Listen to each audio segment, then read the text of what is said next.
Bonjour, nous sommes le vendredi 5 mars. Je voulais vous parler avant tout de la campagne de vaccination qui, comme vous le voyez autour de vous et dans les médias, s'accélère. À mon grand regret, malgré mes demandes répétées, nous n'avons pas de centre de vaccination à Avon affecté, toujours pas. Néanmoins, le centre d'action sociale met actuellement toute son énergie pour vous aider à trouver des créneaux d'inscription, soit à Fontainebleau, soit désormais, puisque les pistes se confirment, sur l'hôpital de Melun. Nous pouvons vous organiser aussi du covoiturage. Donc, si vous souhaitez être vacciné et que vous êtes aujourd'hui âgé de plus de 75 ans, vous pouvez passer par le CCAS, le faire savoir, nous prendrons vos noms et puis nous vous aiderons. Si vous ne pouvez pas mener la démarche vous-même de réservation numérique sur le site Keldoc, eh bien nous vous aiderons à trouver un créneau et si besoin ensuite à vous conduire sur place. Les élus eux-mêmes d'ailleurs en ce moment se mobilisent pour assurer ce covoiturage. Il y a aussi deux autres façons de pouvoir être vacciné qui vont bientôt démarrer mi-mars dans les pharmacies ou auprès de votre médecin traitant. Vous pouvez d'ores et déjà aller dans des pharmacies ou appeler votre médecin traitant pour réserver un créneau de vaccination. Donc les choses se mettent en place positivement. Pour revenir à l'actualité d'Avon, je voulais vous parler avant tout d'environnement. Vous invitez d'ores et déjà à noter dans votre agenda les dates du 20 mars, la date du 20 mars, qui sera celle pendant laquelle nous organiserons pour la 3e fois consécutive l'opération Forêt Belle, opération de nettoyage de la forêt.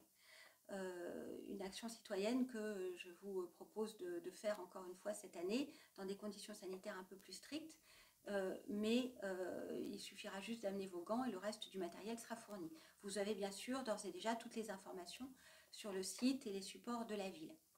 L'environnement à Avon, c'est aussi la plantation d'arbres. Nous avons dû, à notre grand regret, abattre beaucoup d'arbres qui étaient malades ou qui menaçaient de tomber au bel et bas.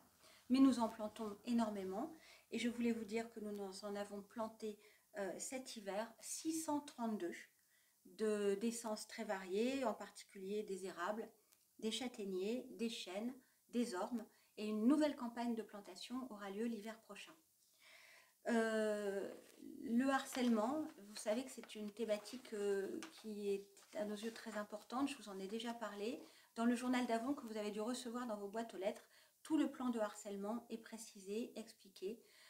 Si vous-même, en tant que parent ou en tant que proche, vous avez le moindre doute sur le fait qu'un enfant peut être harcelé à l'école, c'est devenu un véritable fléau, notamment à cause du poids des réseaux sociaux, eh bien, alertez, il y a des numéros et toutes les infos sont dans ce journal papier, mais vous avez également, vous pouvez les retrouver sous forme numérique, dans la version numérique du journal par exemple, là encore sur les supports d'Avon.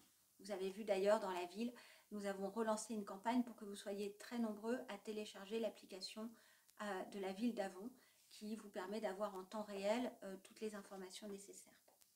Et puis, le sport. L'Avonaise ne peut pas se tenir cette année, là encore à cause du contexte sanitaire, mais toute l'équipe de l'Avonaise a décidé de ne pas baisser les bras et se lance dans une version différente où nous vous proposons de faire chacun votre course individuellement. Donc, il y aura 3 épreuves, 3 km jeunes, 5 ou 10 km adultes.